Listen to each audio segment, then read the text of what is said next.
हम एक बहुत ही ख़ास किताब पर बात करने वाले हैं, विक्टर फ्रैंकल की मैन्स सर्च फॉर मीनिंग। हाँ। और हमारे पास इससे जुड़े कुछ विचारों का एक अच्छा संकलन है जिसका शीर्षक है अर्थ की खोज और जीवन का उद्देश्य। हाँ, ये किताब वाकई में असाधारण है। बिल्कुल। और ये कोई मतलब सिर्फ फिलॉसफी या साइकोलॉजी की बात नहीं है।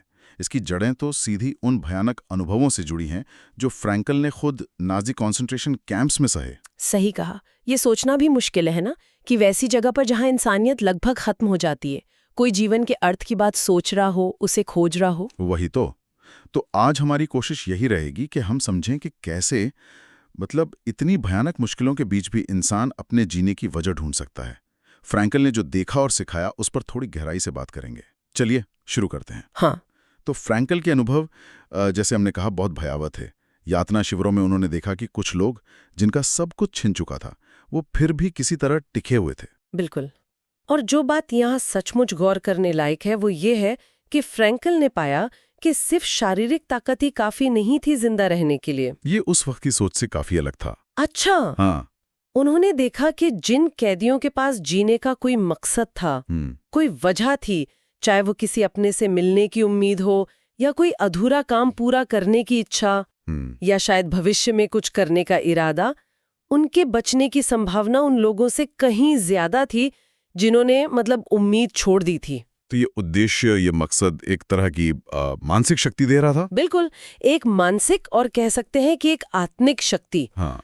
ये उन्हें वो अंदरूनी ताकत दे रहा था जो शरीर की कमजोरी के बावजूद उन्हें संभाले हुए थी, रोज सुबह उठने की एक वजह दे रहा था।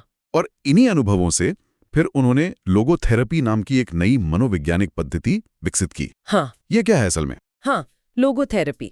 इसका जो मूल सिद्धांत है वो ये है कि इंसान की सबसे गहरी, सबसे बुनियादी प्रेरणा जीवन में अर्थ खोजना है। मतलब प्लेजर या पावर नहीं, जैसा फ्रॉइड या एडलर मानते थे। अच्छा। फ्रैंकल ने कहा नहीं, असल चीज है मीनिंग की तलाश। और लोगोथेरेपी मानती है कि हर व्यक्ति का जीवन उद्देश्य अनूठा होता है। और सबसे महत्वपूर्ण बात ये कि हर व्यक्ति, चाहे उसकी परिस्थितियां कैसी भी क्यों ना हो, अपने जीवन का अर्थ ढूंढ सकता है और उसे चुन सकता है। चुन सकता है मतलब ये बाहर से नहीं मिलता? नहीं, बिल्कुल नहीं। इसे अंदर खोजना होता है। ये हमारे नजरिए, हमारे चुनाव से पैदा होता है। ये उस समय की जो स्थापित सोच थी उसे काफी अलग नजरिया था। तो ये किताब कुछ बहुत महत्वपूर्ण सबक सिखाती है। पहला आपने बताया उद्देश्य से जिंदगी मजबूत होती है। इसका व्यावहारिक मतलब क्या हुआ? मतलब असल जिंदगी में ये कैसे काम करता है? जीने का क्यों है, मतलब वाई, तो वो लगभग हर कैसे यानी हाउ को सह सकता है। ये नीचे का कथन है जिसे फ्रैंकल अक्सर दोहराते थे। अच्छा। उद्देश्य एक ढाल की तरह काम करता है, मुश्किलों के वार झेलने में मदद करता है। जिनके पास कोई लक्ष्य या वजह होती है वो ज्यादा लचीले, मतलब रिजिलियंट बन जाते हैं। वो आसानी से हार नहीं मानते। पर क्या ये उद्देश्य हमेशा कोई बहुत बड़ा महान लक्ष्य ही होना चाहिए? नहीं, ऐसा जरूरी नहीं। फ्रैंकल के हिसाब से उद्देश्य बड़ा या छोटा नहीं होता, वो बस होता है। किसी के लिए अपनी रिसर्च पूरी करना हो, किसी के लिए अपने बच्चों की परवरिश, किसी के लिए अपना काम ईमानदारी से करना। बात यह है कि वो चीज आपको जीने की वजह दे, आपको आगे बढ़ने की हिम्मत दे। ठीक है। दूसरा सबक है रवैया चुनने की स्वतंत्रता, यानी फ्रीडम ऑफ एटीट्यूड। मतलब हालात चाहे जैसे भी हों, हम अपना नजरिया चुन सकते हैं। ये सुनने में थोड़ा मुश्किल लगता है, खासकर उन हालात में। हाँ, और ये फ्रैंकल के दर्शन का शायद सबसे महत्वपूर्ण हिस्सा है। वो ऐसे इंसान की आखिरी आज़ादी कहते थे। आखिरी आज़ादी? हाँ, क्योंकि बाहरी ताकतें हमसे सब कुछ छीन सकती हैं, हमारी आज़ादी, हमारा आराम, यहाँ तक कि हमारे अपने लोग भी। लेकिन वो हमसे ये नहीं छीन सकती कि हम उन परिस्थितियों पर कैसी प्रतिक्रिया दें। हमारा अंदरूनी रवैया, हमारा नजरिया, वो हमेशा हमारी अपनी पसंद होता है। लेकिन क्या वाकई उस माहौल में? बिल्कुल। फ्रैंकल ने खुद देखा, कैंप की उस अमानवीय परिस्थितियों में भी कुछ लोग थे जो दया दिखाते थे, अपनी रोटी का टुकड़ा बांट लेते थे, और कुछ थे जो क्रूर बन जाते थे। चुनाव तो उनका अपना था ना, है ना? फ्रैंकल ने खुद गरिमा और साहस बनाए रखने का चुनाव किया। ये सोचना भी कमाल है। यही तो मानवीय जज्बे की शक्ति है। वो कहते थे दुख शायद अनिवार्य हो, पर उस दुख को सहना कैसे है ये हमारे हाथ में है। हम गरिमा से सहें या कड़वाहट में डूब जाएं, ये चुनाव हर पल होता है। और इसी से जुड़ा तीसरा सबक जो थोड़ा गहरा है, पीड़ा में भी अर्थ है। ये बात थोड़ी चौंकाती है क्योंकि हम तो दुख से बचना चाहते हैं। हाँ बिल्कुल, आमतौर पर हम दुख से भागते हैं।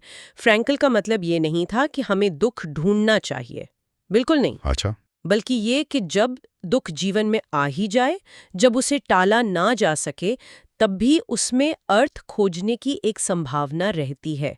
सवाल यह है कि दुख को रचनात्मक रूप से कैसे इस्तेमाल किया जा सकता है। और वो कैसे? फ्रैंकल के अनुसार पीड़ा हमें मजबूत बना सकती है, हमें बदल सकती है, हमें ये दिखा सकती है कि असल में क्या जरूरी है। कई बार दुख हमें दूसरों के दर्द के प्रति ज्यादा संवेदनशील बनाता है, उससे करुणा पैदा होती है, और जिस तरह से हम दुख सहते हैं, जिस गरिमा या साहस से, उसमें भी एक अर्थ छिपा हो सकता है। मतलब दुख को देखने का नजरिया बदलना। हाँ, एक तरह से उसे सिर्फ एक नकारात्मक चीज न मानकर उसे जीवन के अनुभव का एक हिस्सा मानना और देखना कि हम उससे क्या सीख सकते हैं या उसके प्रति हमारा रवैया क्या हो सकता है। ठीक है। और चौथा सबक, छोटे कर्म मायने रखते हैं। Small actions matter. ये थोड़ी राहत की बात लगती है। बिल्कुल, और ये बहुत जरूरी बात है। जीवन का अर्थ किसी बड़े महान काम से ही नहीं मिलता। अक्सर वो रोजमर्रा के जीवन में किए गए छोटे छोटे चुनावों में, दयालुता के छोटे कामों में, साहस के पलों में मिलता है। जैसे फ्रैंकल ने बताया, शिविर में किसी दूसरे कैदी के साथ अपनी रोटी का टुकड़ा बांटना, किसी को हौसला देना, ये छोटे छोटे काम भी उस मुश्किल वक्त में बहुत बड़े और सार्थक चुनाव थे। ये दिखाते थे कि इंसानियत अभी जिंदा है। तो मतलब अर्थ कहीं दूर, किसी बड़ी उपलब्धि में नहीं, बल्कि यहीं अभी हमारे रोज के जीवन में मौजूद है। हाँ बिल्कुल, अर्थ कोई ऐसी चीज नहीं है जो हमें बाद में मिलेगी। वो हर पल मौजूद है, हमारे चुनावों में, हमारे रिश्तों में, हमारे काम में, हमारे नजरिए में। हर पल जीवन हमसे एक सवाल पूछता है और हमारा जवाब हमारे कर्मों से जाता है। तो इन सब बातों का निचोड़ क्या है? फ्रैंकल का मुख्य संदेश क्या था? मतलब what does this all mean? उनका अंतिम और सबसे शक्तिशाली संदेश शायद यही है। जीवन का अर्थ हर किसी के लिए अलग होता है। ये कोई बनी बनाई चीज नहीं है और ये हर पल बदल भी सकता है। जरूरी यह है कि हम इसे खोजना बंद न करें। और जब कोई व्यक्ति अपने जीवन का अर्थ खोज लेता है या कम से कम उसकी तलाश में लग जाता है, तो वो एक ऐसी ताकत हासिल कर लेता है जिससे वो अकल्पनीय कठिनाइयों का भी सामना कर सकता है। ये इंसान की आत्मा की वो अदम्य शक्ति है, वो उम्मीद है जो कभी नहीं मरती। वाकई ये मानव आत्मा की अदम्य शक्ति और आशा का संदेश है। बिल्कुल, कि हालात कितने भी खराब क्यों ना हो, अर्थ खोजने और उसे चुनने की हमारी क्षमता हमसे कोई नहीं छीन सकता। तो ये थी विक्टर फ्रैंकल की किताब मैन्स सर्च फॉर मीनिंग पर आधारित कुछ विचारों की एक झलक, जैसा कि हमारे स्रोत अर्थ की खोज और जीवन का उद्देश्य में बताया गया है। ये विचार सच में सोचने पर मजबूर करते हैं। हाँ, और याद रखने वाली बात यह है कि अर्थ की तलाश एक बहुत ही व्यक्तिगत यात्रा है। ये किसी भी स्थिति में किसी भी पल शुरू की जा सकती है। ये बाहर नहीं, भीतर की खोज है। सही कहा। तो चलिए इस बातचीत को यहीं रोकते हैं और जाते जाते श्रोताओं के लिए एक विचार छोड़ जाते हैं। अगर आज अपनी मौजूदा परिस्थितियों में जीवन का अर्थ या उद्देश्य खोजना हो या उसे थोड़ा और मजबूत करना हो, तो वो पहला छोटा कदम या चुनाव क्या हो सकता है जिससे इसकी शुरुआत की जाए? इस पर जरूर सोचिएगा।